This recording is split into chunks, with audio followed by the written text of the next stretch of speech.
Queridos irmãos, a paz do Senhor.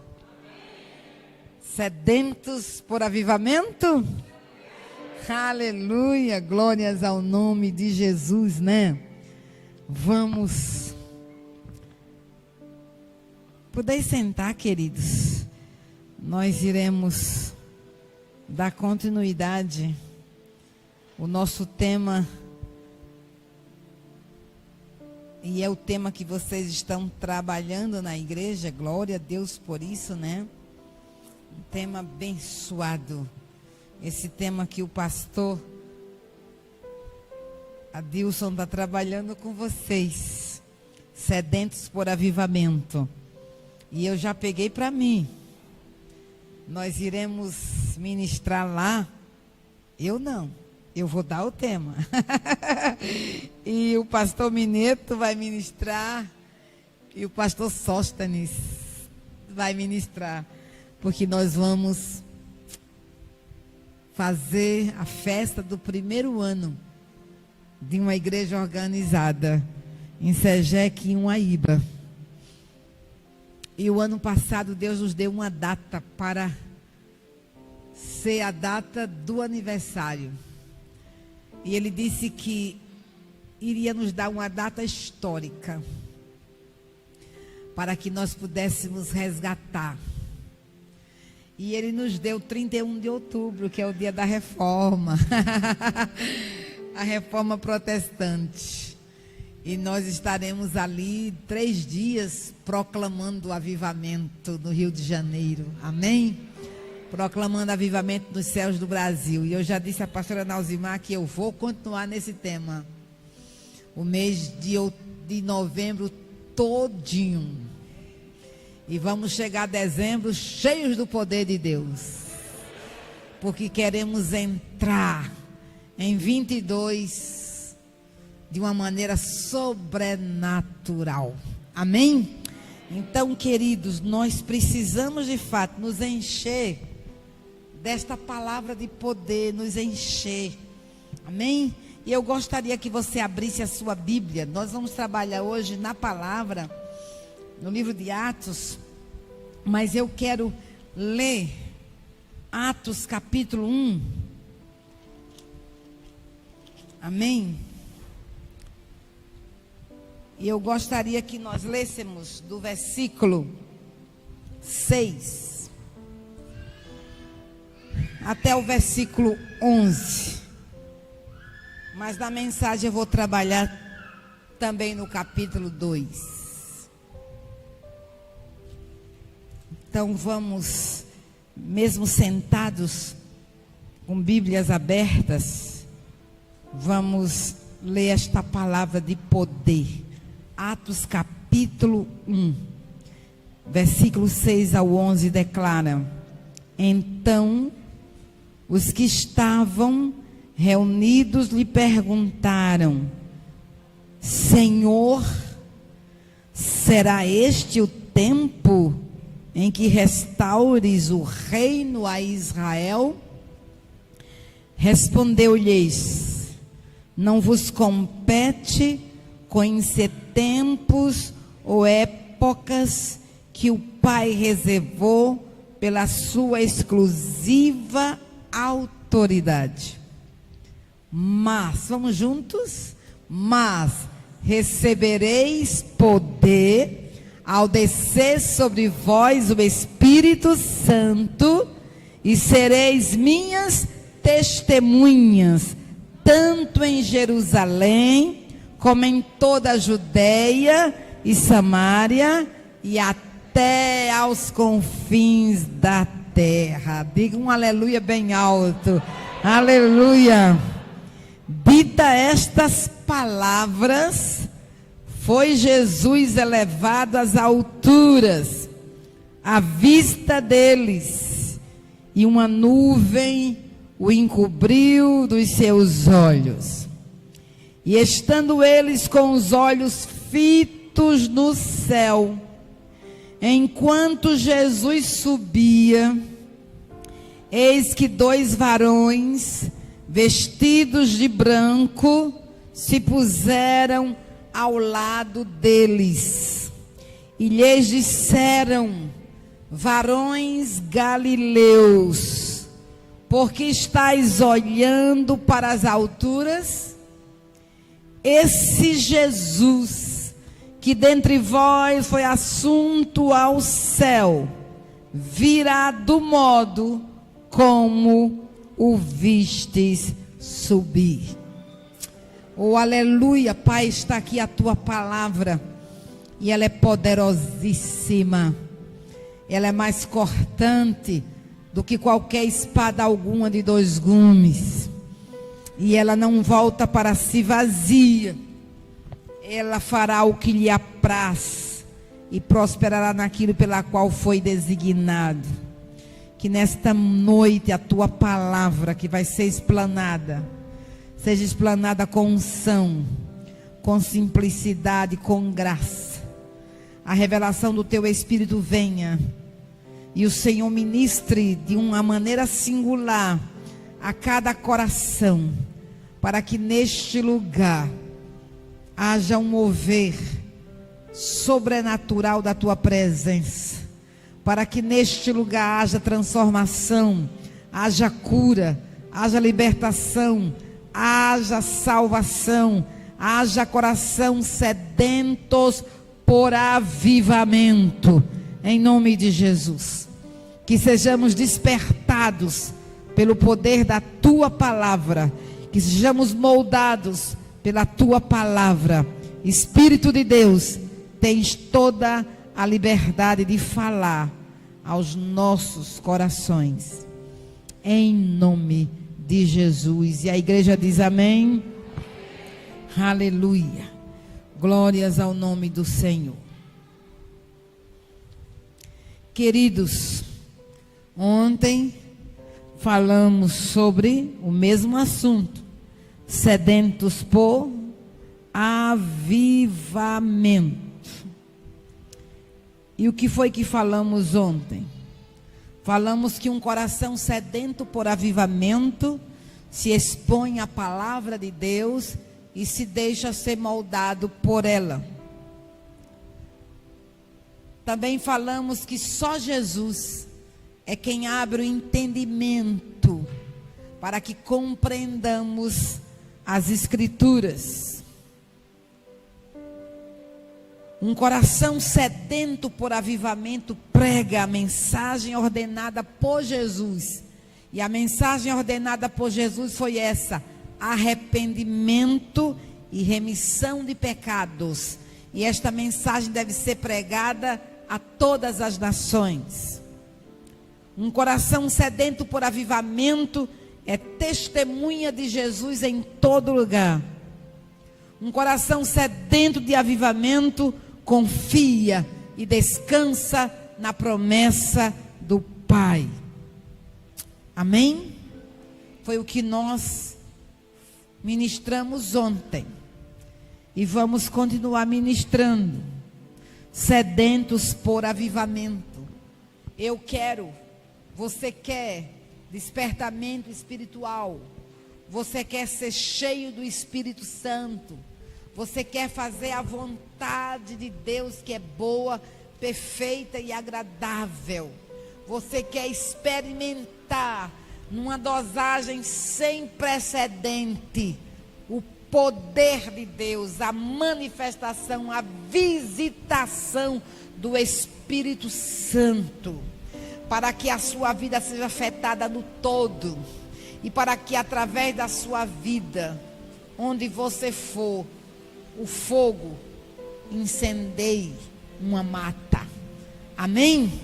Então veja, Jesus, ele está dando as suas últimas instruções aos seus discípulos.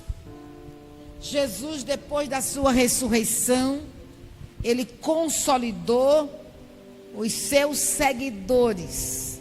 Ele passou 40 dias nesta terra, consolidando os fiéis, consolidando os do caminho, consolidando aqueles que foram testemunhas da sua vida, do seu ministério, da sua morte e da sua ressurreição.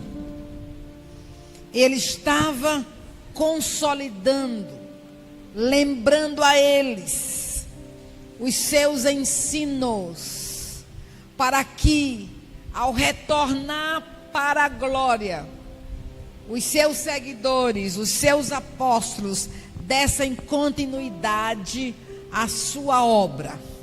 E eu gostaria que você prestasse atenção que um coração sedento por avivamento prioriza o que Deus priorizou. Então nós precisamos compreender quais são as nossas prioridades, quais são as prioridades de Deus, quais foram as ordens de Deus para nós como igreja, quais foram as ordens de Jesus para nós como seus seguidores, como seus discípulos. O que de fato está no coração do Pai. Então escute, os discípulos estavam no Monte das Oliveiras. Os discípulos estavam ouvindo as últimas recomendações de Jesus, ou as últimas palavras de Jesus aqui na terra, as últimas ordens de Jesus. E essas últimas ordens culminariam com a grande comissão. Tá certo? A grande comissão. O cumprimento da promessa de Deus na vida da igreja, na vida dos discípulos. O que você vai encontrar aqui?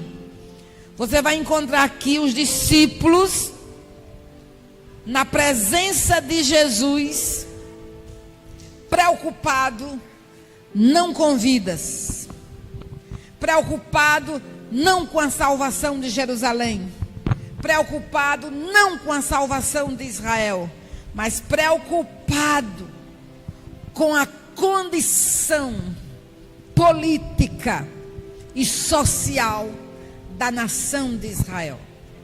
Eles estavam preocupados, priorizando o que Deus nunca os mandou priorizar. Veja aqui no versículo 4. Todos estavam reunidos com Jesus. E qual foi a pergunta que eles fizeram a Jesus? Senhor, será este o tempo em que restaurarás o reino a Israel? Senhor, quando vai ser a nossa libertação política? Quando estaremos livres do domínio romano? Quando seremos restaurados como reino e viveremos o tempo áureo, semelhante aos dias de Davi? Quando seremos uma nação influente no mundo inteiro? Quando seremos uma nação conquistadora? Quando vamos estender o nosso território?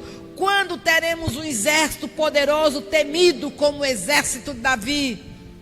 Senhor, é este o tempo de restaurares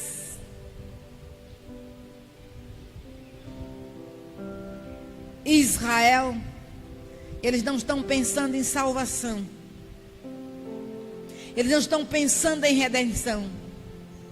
Eles não estão pensando em pecado. Eles estão pensando na glória terrena. Eles estão pensando no poder terreno. Eles estão pensando naquilo que eles aprenderam desde criança, de que a nação de Israel teria um libertador. Mas na mente deles, não é um libertador de pecados.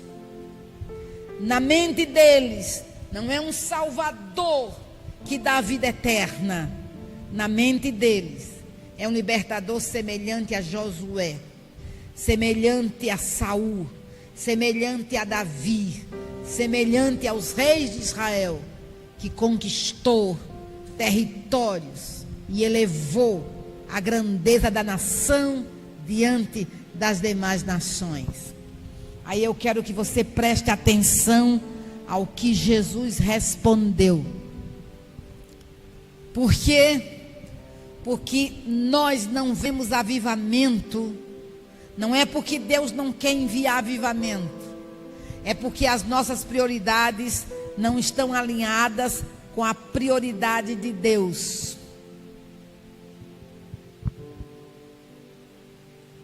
O assunto que domina a nossa mente e o nosso coração não são os assuntos de Deus.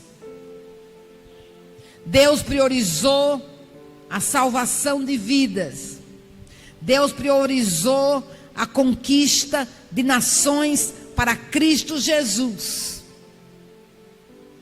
Mas os discípulos não estavam priorizando isso. Aí Jesus vai responder. Respondeu-lhes, é Jesus. E quando eu digo Jesus, eu digo propositadamente para que nós atentemos. Que quando Jesus fala, nós nos calamos. Quando Jesus fala, nós atentamos para o que Ele fala. Quando Jesus fala, nós obedecemos. Quando Jesus fala, nós guardamos a fala de Jesus, porque Ele é o Senhor dos senhores, o Rei dos reis. Ele é o cabeça da igreja. Ele é o nosso Salvador. Então Ele tem que ser ouvido e obedecido. E muitas vezes nós lemos a palavra e não atentamos para aquilo que o nosso mestre está afirmando. Às vezes comparamos Jesus com outras pessoas. Não, e não, e não. A Bíblia diz, tendo Deus antigamente falado de muitas maneiras, através dos profetas, hoje, nesse tempo presente, nos falou pelo Filho, a quem constituiu herdeiro de todas as coisas, pelo qual também fez o universo. Então o que você percebe? Que Deus coloca Jesus acima. Ele está elevado acima de tudo, acima de todos. Ele é o Senhor. O nome dele foi exaltado soberanamente. E Deus deu a Jesus um nome que é sobre todo o nome, o qual todo joelho se dobra nos céus, na terra e debaixo da terra. Será que queremos avivamento?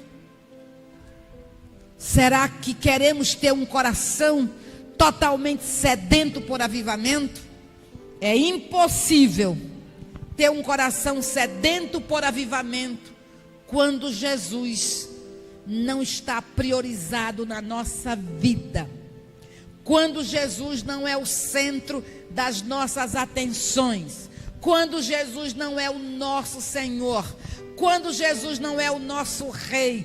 Quando Jesus não está elevado na posição que Deus o colocou e que nós devemos nos prostrar diante do senhorio de Jesus Cristo. E Jesus Cristo falou para a sua igreja, para os seus discípulos. Eu quero que você preste atenção. Não vos compete, vou repetir, não vos compete conhecer tempos ou épocas que o Pai reservou pela sua exclusiva autoridade. Jesus, depois de ressurreto, está dizendo que a nós não compete conhecer épocas ou estações que o Pai Yahvé reservou pela sua exclusiva autoridade. E sabe o que a gente faz hoje? A gente fica catucando, a gente fica pesquisando, a gente fica entrando onde Deus não mandou entrar, interpretando o que Deus não mandou nos interpretar, dando conotações onde Deus não nos mandou dar, porque aquilo que é reservado para a autoridade exclusiva de Deus não compete a você, não compete a mim. Deus nunca mandou que nós ficássemos especulando quem é o anticristo. Ele deu a nós sinais, mas isso é de exclusiva autoridade de Deus. E se eu entrar por esse caminho, eu entrarei por um caminho de desobediência, e eu poderei ser enganada. Eu poderei entrar pelo caminho do erro, porque eu estou entrando num campo que Deus não disse que é meu, que é seu, que é da igreja. Aí ficamos a vida inteira discutindo: o templo vai ser construído ou não vai ser construído? A ovelha é vermelha ou é ovelha azul? A lua é vermelha ou a lua é rosa? E nós ficamos a vida toda especulando que Deus não nos deu autoridade para especular. Os discípulos quiseram, mas Jesus disse: não vos compete, não vos compete, não vos compete, não vos compete. Eu sei que Cristo vai voltar, e o nosso papel é estarmos de pé na sua presença quando Ele voltar. Mas Ele deu a nós um segredo maravilhoso. Isso aqui é de exclusividade do Pai. Quando Israel for restaurado, é de exclusividade do Pai. O que o Pai fará para levantar a nação de Israel não compete a vocês. Esse assunto não é de vocês. Quanto a vocês, eu tenho uma chave que vai mudar a história do universo inteiro. Eu tenho uma chave que vai fazer vocês conquistarem o mundo inteiro. Eu tenho uma chave que vai dar a você poder, unção, autoridade para levar a minha mensagem de arrependimento e remissão de pecados a todas as nações. Quanto a vocês, recebereis poder. Recebereis poder ao descer sobre vós o Espírito Santo. Oh, meus irmãos, se nós entendêssemos isso, tudo mudaria. Sabe por quê? Porque nós iríamos viver buscando um enchimento cada vez maior do Espírito Santo. Nós iríamos mergulhar fundo na dependência do Espírito Santo. Nós seríamos importunados a avançar na conquista de Pernambuco. Nós não limitaríamos Deus nesta conquista. Nós não limitaríamos o discípulo nessa conquista.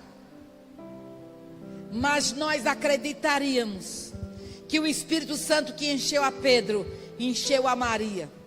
Que o Espírito Santo que encheu a Tiago, encheu Judas Tadeu. Que o Espírito Santo que encheu a João, encheu a Joana. Que o Espírito Santo que encheu a Mateus, encheu Salomé. Significa que todos que estavam no dia do Pentecoste, esperando a promessa, foram cheios do Espírito Santo. Todos se tornaram testemunhas do Senhor Jesus. Todos receberam autoridade dada por Jesus de pregar o Evangelho a partir de Jerusalém até aos confins da terra.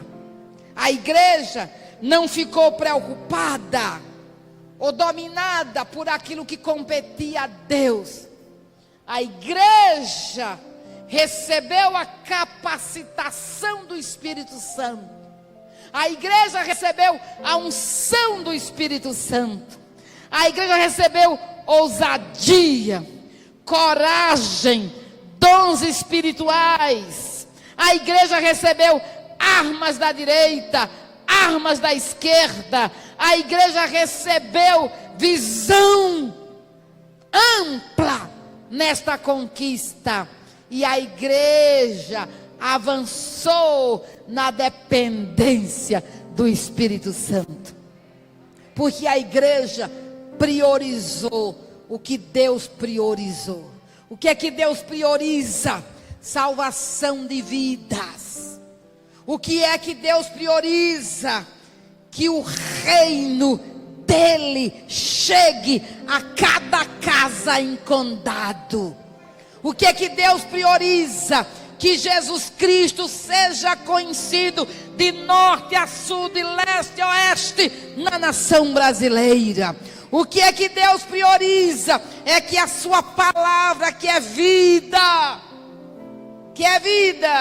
chegue ao coração do povo desta cidade.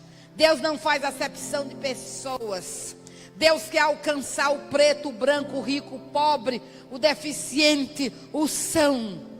Ele chama todos para o reino dele.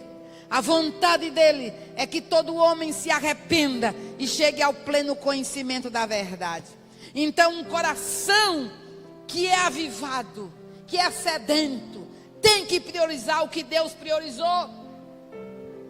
Nós não podemos ficar absorto em assuntos que Deus não nos mandou ficar.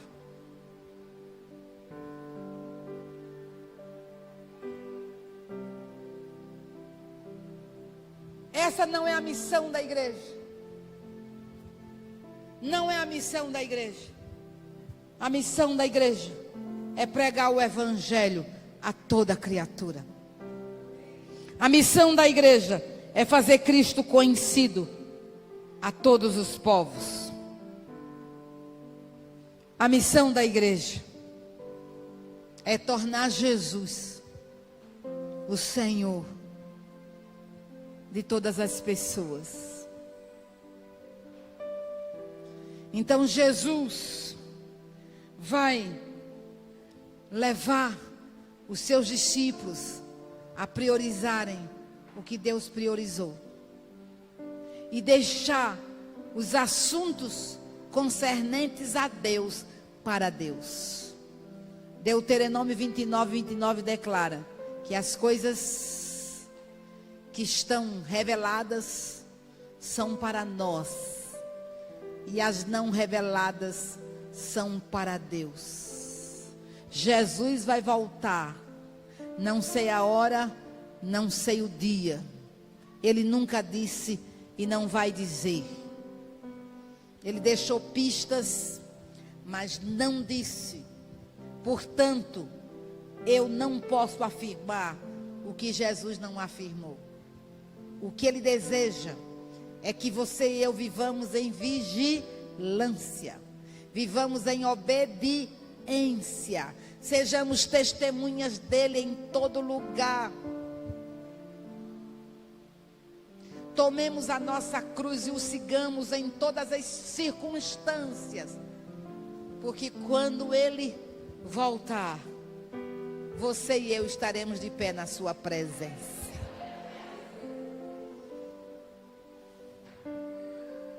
Amém, meus irmãos? Amém? Então, cuidado com esses sites que faz você perder tempo. Ao invés de você estar orando, você está discutindo se o cabelo do anticristo é vermelho ou azul. Ao invés de você estar ganhando vidas, você está perguntando se o anticristo vem da Europa ou se vem de Israel. Se Jesus não disse, não lhe interessa. Esse assunto não é de competência minha. Não é da sua competência, nem competência da igreja. Aí fica uma porção de gente boba na internet, perdendo tempo e ganhando like, e levando as pessoas a viverem no engano, porque as pessoas querem somar 2 mais 2 são 4.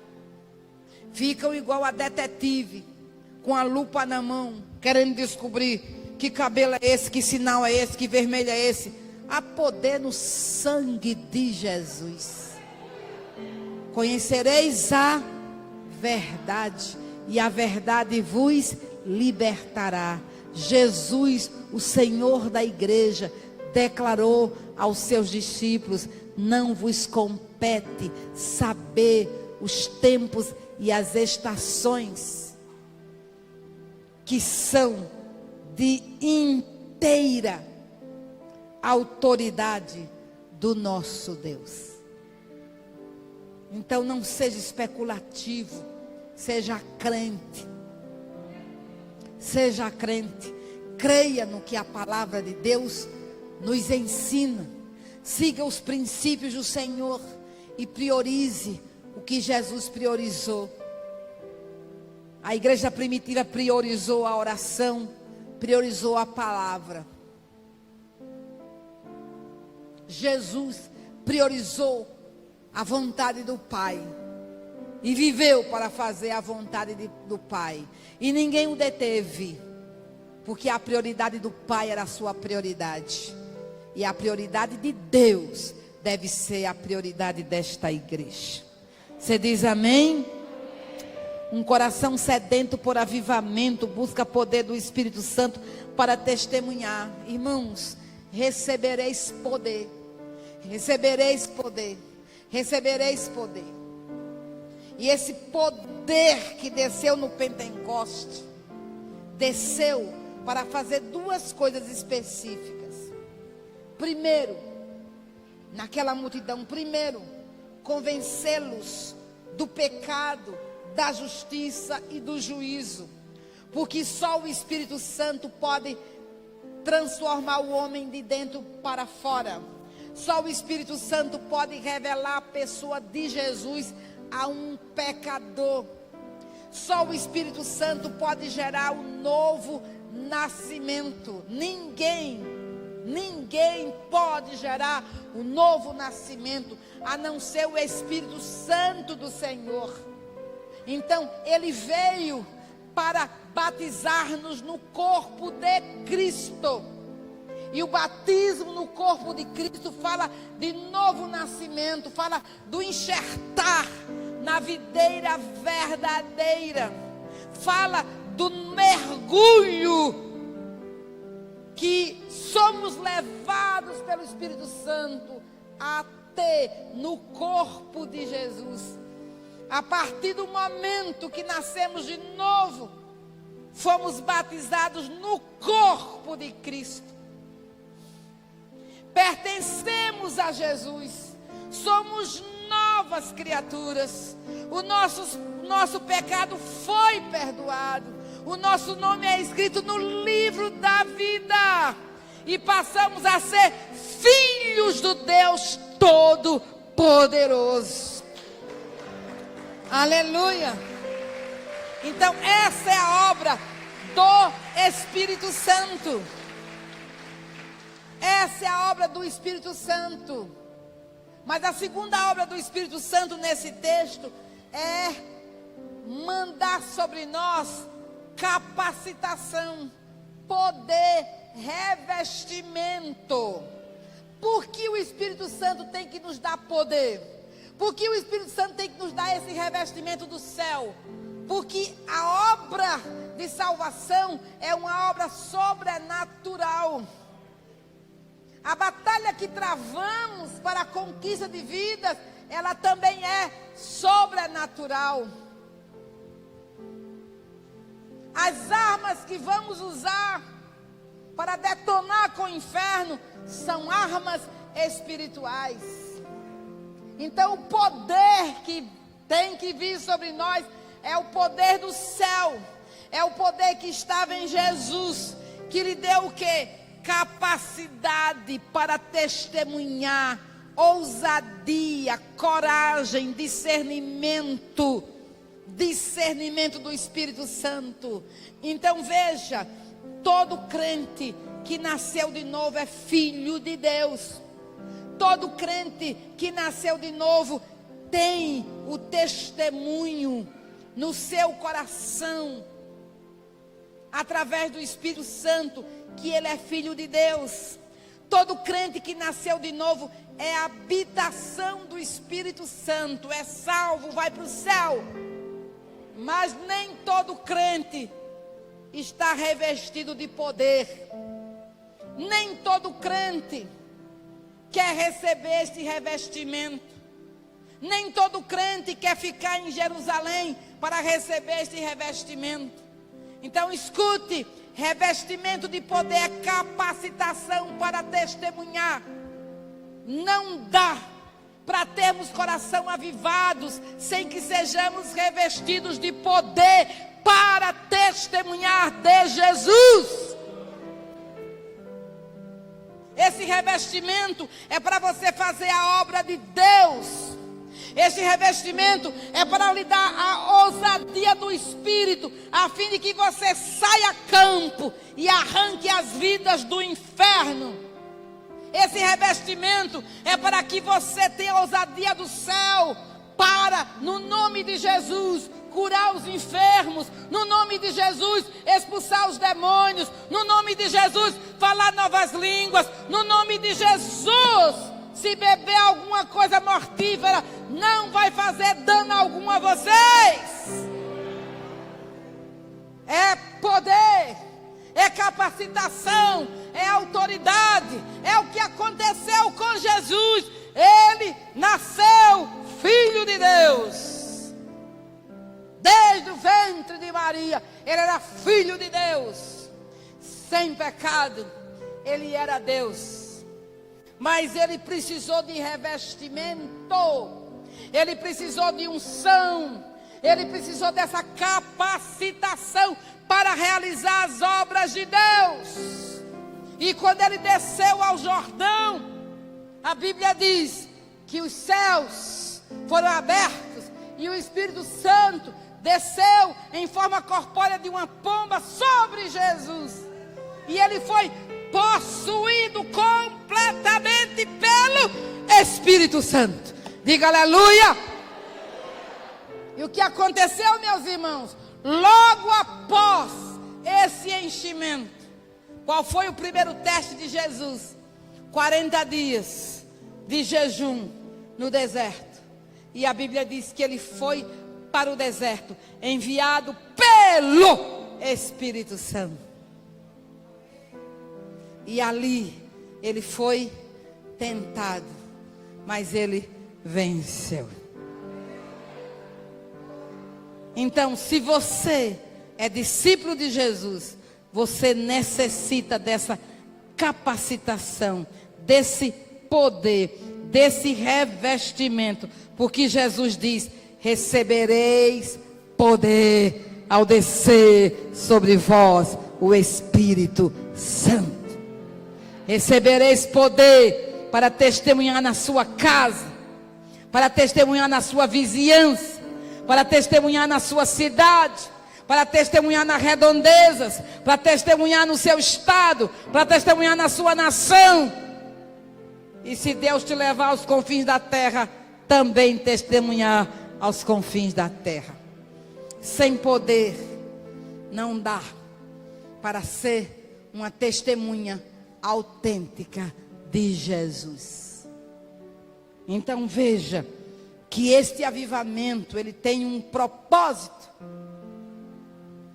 Era um avivamento, tem um propósito: salvação de vidas, salvação de vidas. Porque para isso Jesus veio morrer na cruz do Calvário, para salvar vidas, para dar vida eterna, para arrancar da mão de Satanás as vidas por quem ele morreu. Então, meus queridos em Cristo,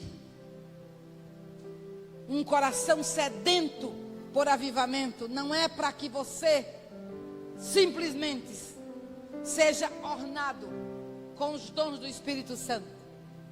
Não é para que você simplesmente possa estar no meio do povo de Deus e expressar os seus dons, os dons do Espírito diante da congregação.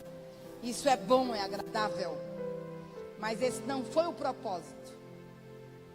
Não foi o propósito, porque todos os dons do Espírito, com exceção de um, é para você abençoar vidas, é para você tocar vidas, é para você levar Cristo a vidas. Você diz amém? Então esse é o propósito. Esse é o propósito. Um coração avivado é um coração que ama o que Deus ama.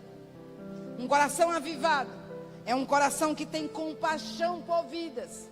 Porque os avivamentos da história, seja na Inglaterra, seja na África, seja nos Estados Unidos, seja na Coreia, seja no Japão, onde houve avivamento, houve transformação de vidas. Onde houve avivamento, houve salvação de vidas, houve conversões em massas. Porque quando o Espírito Santo nos visita com seu poder, ele transfere a nós a sua compaixão, a sua misericórdia, para que nós avancemos e conquistemos as vidas por quem Cristo morreu. Você diz amém? Olha o que Jesus diz em Mateus capítulo 24, versículo 14. E este evangelho será pregado a todas as nações, e então virá o fim. Já está determinado por Jesus que o evangelho do reino será pregado em todo o mundo, em todas as nações, em testemunho, em testemunho. Ele falou, assim acontecerá.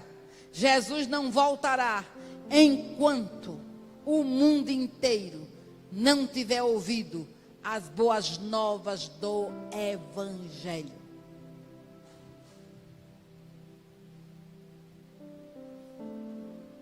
Quer apressar a vinda de Jesus? Prega o evangelho. Expanda o evangelho. Vá nas cidades vizinhas de Condado. Vá na zona rural de Condado. Visite os sítios, as chácaras, as fazendas. Entre nas palafitas, nas favelas. Vá nos palácios. Deus quer que o povo, por quem Jesus morreu, tenha a oportunidade de dizer não a Satanás e receber a Jesus como Senhor e Salvador. Amém? Um coração sedento por avivamento persevera na busca da promessa. Persevera.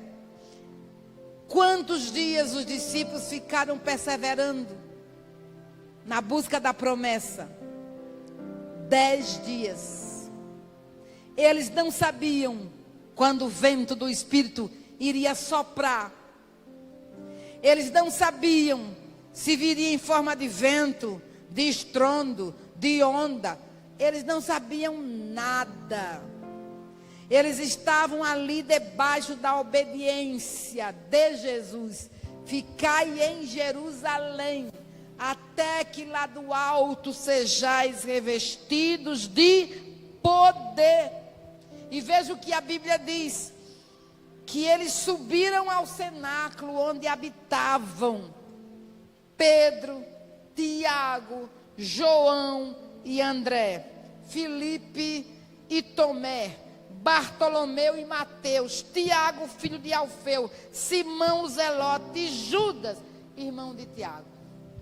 Todos os 11 estavam ali naquela casa, se trancaram naquela casa, eles moravam naquela casa, e eles transformaram aquela casa o templo do Senhor. Todo mundo juntos, buscando a promessa. E diz a Bíblia, todos estes perseveravam unanimemente. Olha, eu gosto dessa palavra, unanimemente. Significa que ninguém se encostou no outro.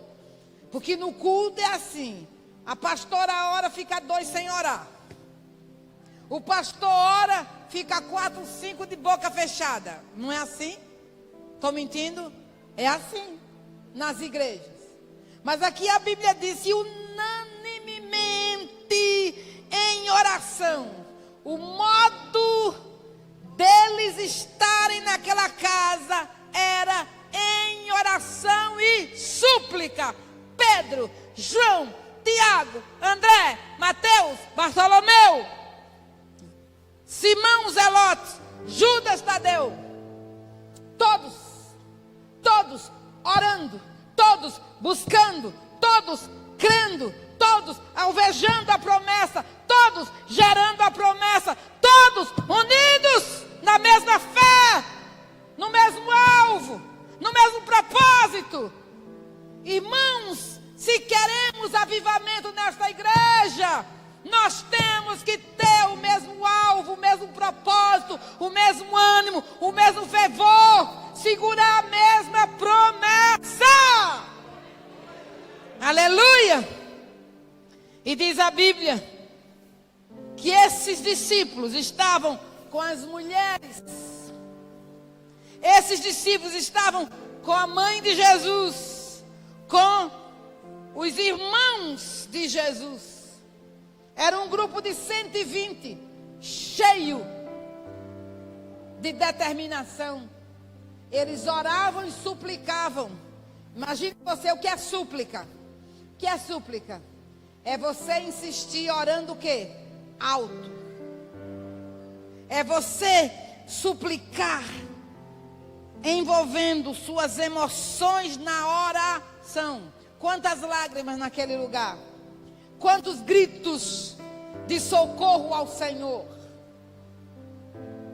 Quantas palavras de Jesus os discípulos lembraram a Deus? Eles estavam todos no mesmo lugar. Eles estavam buscando a presença de Deus. Eles queriam a manifestação da promessa do Senhor. Havia fervor. Um fervor coletivo. Aí vocês compreendem. Porque quando o poder veio, ninguém ficou de fora. Porque todos estavam com o coração sedentos por avivamento. Todos desejavam a mesma promessa. Todos queriam a manifestação do poder de Deus naquele lugar. Não sabiam como, mas queriam. Se entregaram, confiaram no que Jesus falou. Então, meus amados irmãos, quais as promessas que Deus nos deu como igreja? Quais as promessas que Deus nos deu como nação? Quais as promessas que Deus nos deu como família? Ou quais as promessas que Deus nos deu como pessoa? Essas promessas têm sido geradas com intensidade de coração. Você tem se colocado diante de Deus como o profeta Isaías: ó vós que fazeis lembrar do Senhor, não descanseis e não deis a Ele descanso, até que estabeleça a minha casa como objeto de louvor na terra, até que estabeleça esta igreja como objeto de louvor na terra, até que estabeleça a cidade de Condado como objeto de louvor na terra, até que estabeleça o Brasil como objeto de louvor na terra, até que o avivamento venha e possua as nossas vidas e nós saiamos cheios do Espírito Santo, na autoridade do Senhor, no nome de Jesus, curando enfermos, ressuscitando mortos, libertando os cativos, avançando na conquista da colheita que Jesus já pagou o preço por ela em Condado e no Brasil. O que é que você está fazendo? Você tem lembrado das promessas? Então, queridos,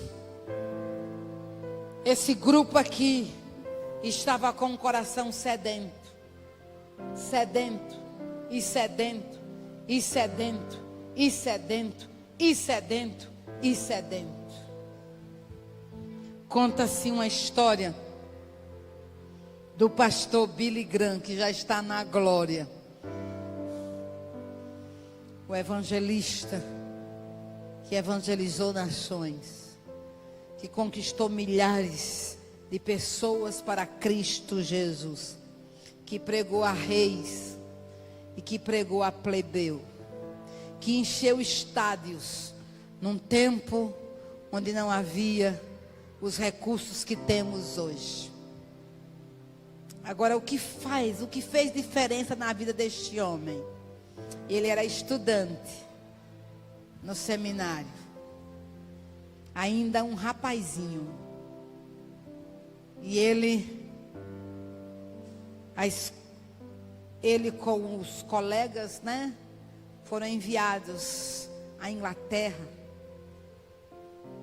e eles visitaram a casa do avivalista John Wesley, o pai do metodismo. E nesse museu, nessa casa, há um quarto onde Wesley orava constantemente. E as marcas do joelho de Wesley estão neste quarto. É um lugar visitado. Mas a pessoa pode visitar, mas não chegar àquele lugar. Tá certo? Visita de longe, olha. Mas o que aconteceu? Todo mundo saiu, o professor saiu, saíram os alunos, foram para o ônibus e deram falta do garoto, do rapaz, Billy Graham.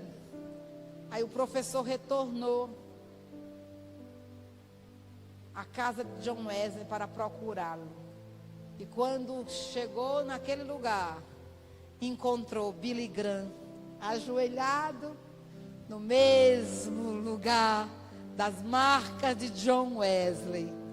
E ele orava incessantemente: faz de novo, faz de novo, faz de novo, faz de novo, faz de novo. O avivamento, Senhor, que abalou a Inglaterra, o avivamento que possuiu a vida de John Wesley, faz de novo em mim, faz de novo na minha geração. E Billy Graham pediu como jovem, e Deus o ouviu, e o transformou, e o ungiu como o maior evangelista do século XX. O menor auditório que parou para ouvir Billy Graham era de 500 pessoas. A primeira mensagem que ele deu como jovem: então, se você pede, você recebe. Se você suplica, Deus dá. Faz de novo neste lugar, Senhor. Aviva a tua obra no decurso dos anos, faze-a conhecida.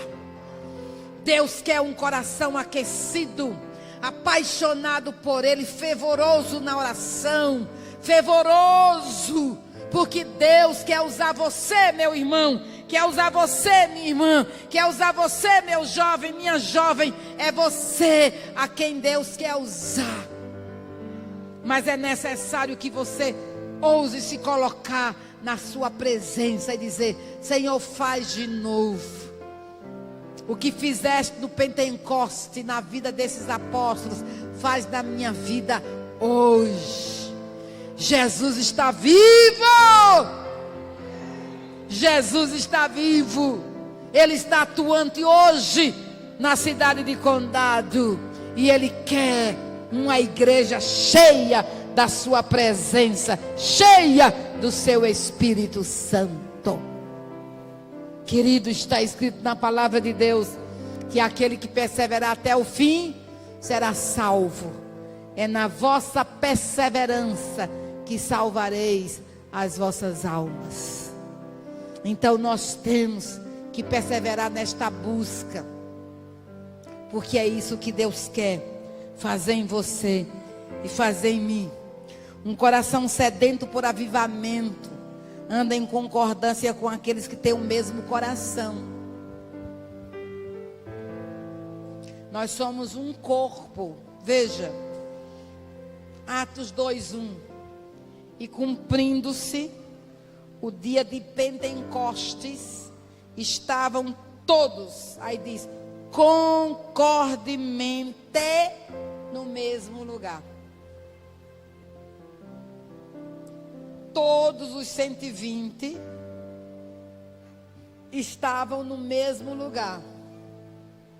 Todos estavam concordando com a manifestação da promessa do Pai. Todos concordaram em oração. Todos concordaram na súplica. Todos intensamente buscaram a Deus.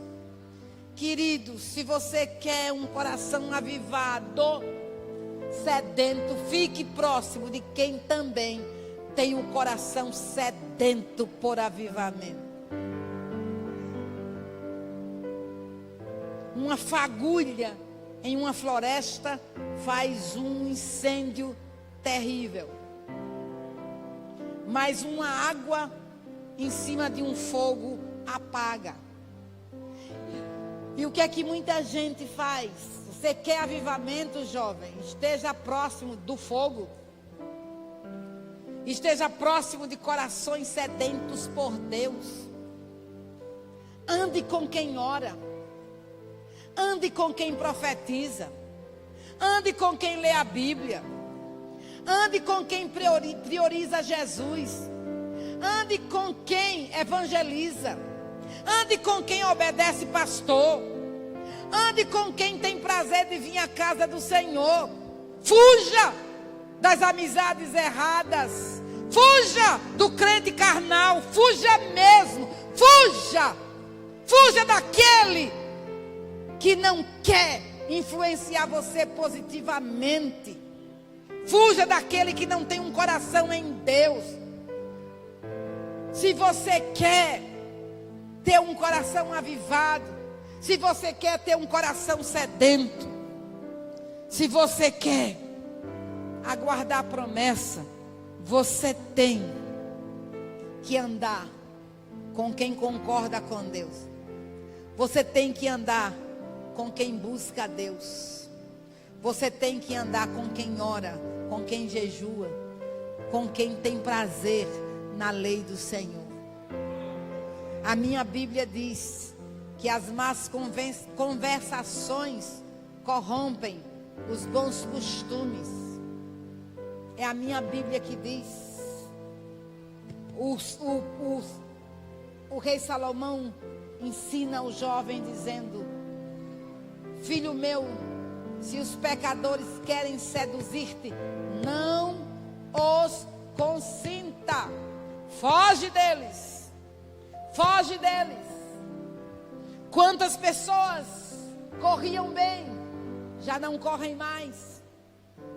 Quantas pessoas criam e não creem mais. Quantas pessoas oravam e não oram mais. Quantas pessoas frequentavam este lugar santo e não frequentam mais. O que aconteceu? O que aconteceu foi que tais pessoas começaram a andar com quem não tem o que dar.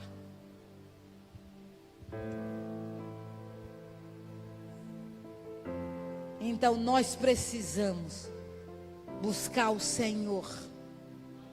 Nós precisamos ter um coração aquecido. Mas se eu paro para ouvir o incrédulo, aquela incredulidade vai me atingir. Se eu paro para ouvir o crítico, aquela crítica pode me atingir. Se eu paro para ouvir quem não tem projetos em Deus, eu serei atingida. Então, eu decidi andar com Daniel, com Misael, com Ananias, com Azarias. Eu decidi andar com Timóteo. Eu decidi andar com Paulo. Eu decidi andar com Pedro. Eu decidi andar com Moisés. Eu decido. Alexandre e Mineu eram missionários. Pertenciam ao grupo missionário do apóstolo Paulo. E eles se tornaram heréticos. Não esqueçam disso. E a Bíblia diz que eles se tornaram heréticos. Por quê? Porque eles começaram a amar o dinheiro. E eles não começaram a amar o dinheiro de uma noite para o dia. Com certeza começaram a ouvir o avarento. Começaram a ouvir outra mensagem. Começaram a ouvir mensagens coaches na internet.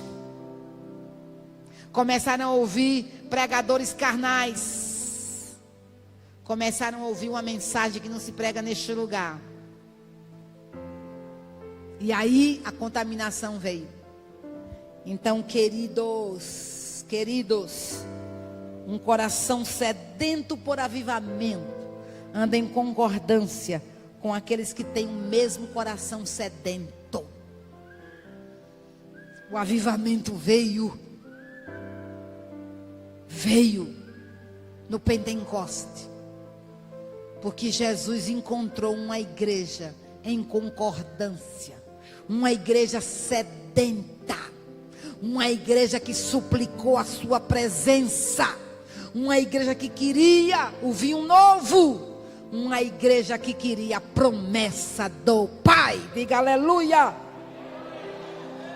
Olha o que diz a Bíblia, lá em 1 Coríntios 1:10. Rogo-vos, porém, irmãos, pelo nome de nosso Senhor Jesus Cristo. É Paulo que faz esse rogo pelo Espírito. Que digais todos uma mesma coisa, e que não haja entre vós dissensões. Antes sejais unidos em um mesmo pensamento e em um mesmo parecer. É o apóstolo Paulo que conclama a igreja de Corinto a ter um só coração, a ter uma só fé, a andar no mesmo espírito, a andar no mesmo amor, a ter o mesmo alvo, a pensar as mesmas coisas, a desejar o que Deus projetou para a igreja, a priorizar o que Deus priorizou para a igreja. Ele convoca, ele roga que todos, cada irmão, em unidade, pense a mesma coisa. Então, um coração sedento vai estar junto de coração sedento, porque um coração gelado pode resfriar um coração aquecido. Mas, pastora, porque não é o contrário? Porque não é o contrário? Porque para você aquecer uma água, gostei, Jesus, do exemplo, obrigada. Para você aquecer uma água, você põe no fogo e há um tempo para que ela fique aquecida. E dependendo do alumínio, da grossura do alumínio, o tempo pode demorar mais. E dependendo do que? Do teor do fogo, também pode demorar. Mas para eu apagar um fogo, eu só preciso, em 1 segundo, jogar o quê? A água. Aí, queridos, é muito mais fácil um coração frio apagar um coração aquecido do que um coração aquecido aquecer um coração gelado. Por esse motivo, seja obediente. Não brinque como Sansão brincou. Não ande pelos campos de uva. Quando Deus diz não ande nos campos de uva. Não dê uma olhadinha nos campos dos filisteus. Quando Deus diz não vá para o campo dos filisteus. Então não brinque. Você tem um inimigo chamado Satanás. E ele veio matar, roubar e destruir. E ele é astuto. Ele é sutil. Ele põe armadilhas para que nós caiamos. E nós precisamos vigiar. E buscar a presença de Deus. Para que permaneçamos de pé diante dele. Você diz amém? Um coração sedento por avivamento é movido pelo Espírito Santo e fala conforme o Espírito Santo lhe conceda que fale. No versículo 4 do capítulo 2, a Bíblia diz: e todos foram cheios do Espírito Santo e começaram a falar noutras línguas, conforme o Espírito Santo lhes concedia que falassem. Aí, para provar que eles foram dirigidos, movidos, conduzidos, possuídos pelo Espírito Santo, a Bíblia mostra quantas nações estavam presentes em Jerusalém naquele dia. E em Jerusalém estavam habitando judeus, homens religiosos de todas as nações que estão debaixo do céu. As nações conhecidas naquele tempo. E quando aquele som ocorreu, ajuntou-se uma multidão e estava confusa, porque cada um os ouvia falar na sua própria língua. E todos pasmavam e se maravilhavam, dizendo uns aos outros: pois que não são galileus todos esses homens que estão falando? Como, pois, os ouvimos, cada um na nossa própria língua em que somos nascidos? Aí diz a Bíblia: partos e medos, elamitas, e os que habitam na Mesopotâmia, Judeia, Capadócia, Ponto e Ásia, e Frígia, e Panfilha, Egito, e partes da Líbia, junto a Cirene, forasteiros romanos, tanto judeus como prosélitos. Quantas línguas presentes. Mas aqueles 120, eles não procuraram entender o que estava acontecendo. Eles foram conduzidos, dirigidos, levados pelo Espírito Santo, na cadência do Espírito Santo, falando as línguas que o Espírito Santo concedia que cada um falasse. E as línguas que eles falaram, movidos pelo Espírito Santo, eram as línguas presentes naquele dia, falada por aquelas nações representadas. E naquele dia o avivamento provocou o quê? Provocou proclamação da boa nova, provocou proclamação da verdade, provocou a glorificação de Deus, porque todos ouviam na sua própria língua, eles glorificando a Deus. Diga aleluia. Então você quer ter um coração avivado? Você está disposto a se deixar ser levado pelo Espírito Santo? Você está disposto a falar quando o Espírito Santo lhe ordenar falar? Você está disposto a falar o que o Espírito Santo mandar você falar? Você está disposto a dançar na cadência do Espírito, correr na cadência do Espírito, fazer exatamente o que o Espírito Santo mandou fazer? Queridos, Jesus declara: sem mim nada podeis fazer. Jesus não fez nada sem que visse primeiro o Pai fazer. E Jesus não falou nada sem que visse primeiro o Pai falar. Jesus não passou 1 centímetro à frente do Espírito Santo. Jesus foi conduzido pelo Espírito Santo em tudo. Falou o que o Espírito lhe mandou falar. Calou na hora que o Espírito lhe mandou calar. Recuou na hora que o Espírito mandou ele recuar. Avançou na hora que o Espírito mandou ele avançar. Só fez milagre quando o Espírito Santo ordenou que ele fizesse.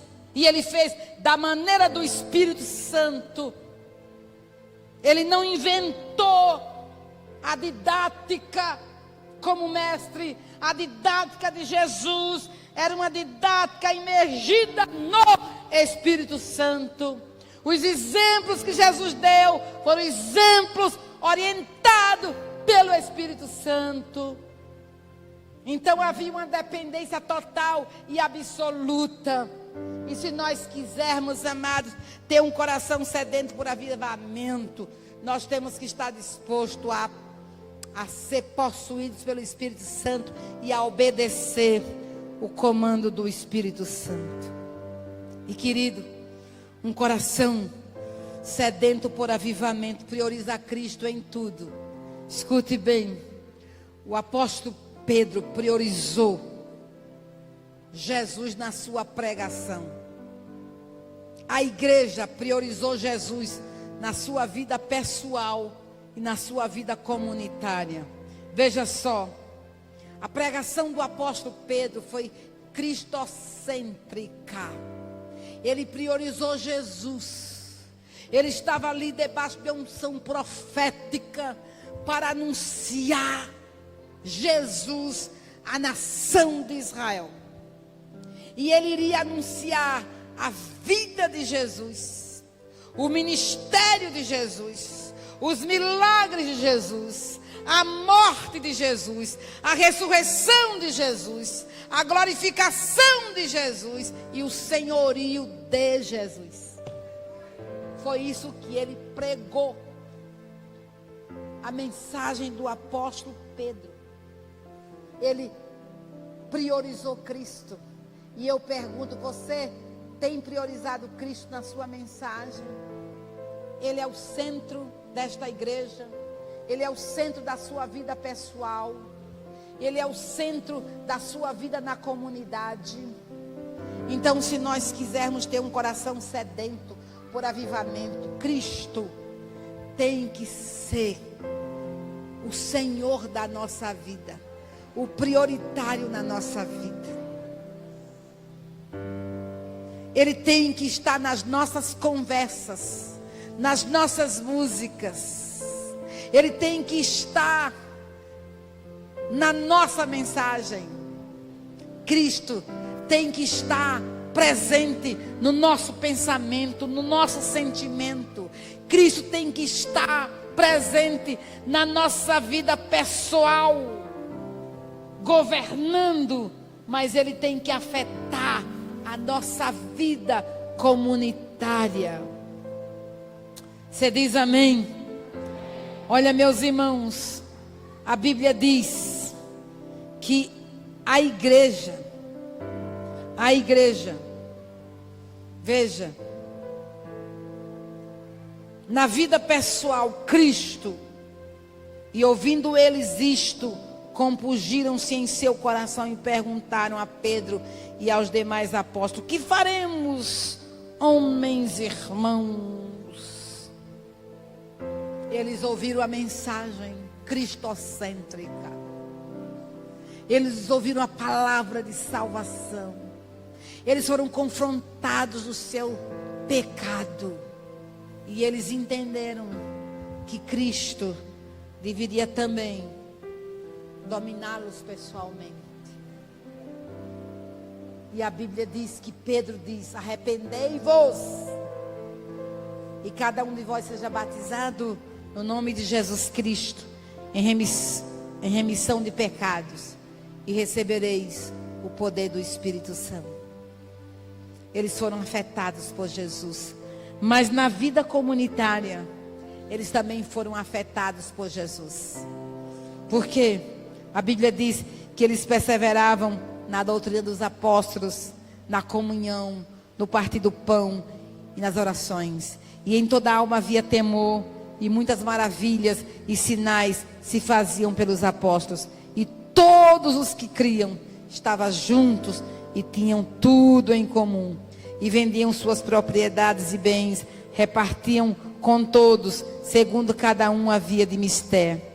E diz a Bíblia: e perseverando unânimes todos os dias no templo, e partindo o pão de casa em casa, comiam juntos com alegria e singeleza de coração, louvando a Deus e caindo na graça de todo o povo. E diz a Bíblia: e todos os dias acrescentava o Senhor à igreja aqueles que haviam de se salvar. Sabe por quê? Porque avivamento, Deus acrescenta todos os dias pessoas à igreja. Porque o produto do avivamento é vidas salvas pelo poder do Calvário. E essas vidas são salvas porque a igreja vive Cristo em casa, vive o Cristo na comunidade. A igreja está orando e louvando a Deus no templo e nas casas. A igreja está partilhando com outros os bens que Deus lhe dá. Então a igreja está vivendo o evangelho prático, está vivendo o evangelho de Jesus. E aí o resultado são vidas transformadas pelo poder do Espírito Santo. Querido, concluindo, um coração sedento por avivamento dá frutos de avivamento. E o fruto do avivamento é o quê? Vidas transformadas pelo poder do Espírito Santo. Naquele dia foram batizados os que de bom grado receberam a sua palavra. E naquele dia agregaram-se quase 3.000 almas ao Senhor. O avivamento que não produz vidas para Cristo não é avivamento. O avivamento que não compunge o nosso coração não é avivamento. O avivamento que não muda a nossa prática de vida não é avivamento.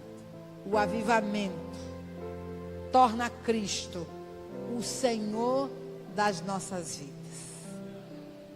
Quando o avivamento vem, a nossa mensagem é Cristo, o nosso andar é Cristo, o nosso pensar é Cristo, o nosso sentir é Cristo. E nós dizemos como João Batista: convém que Cristo cresça e que eu diminua, porque dele e por ele e para ele são todas as coisas.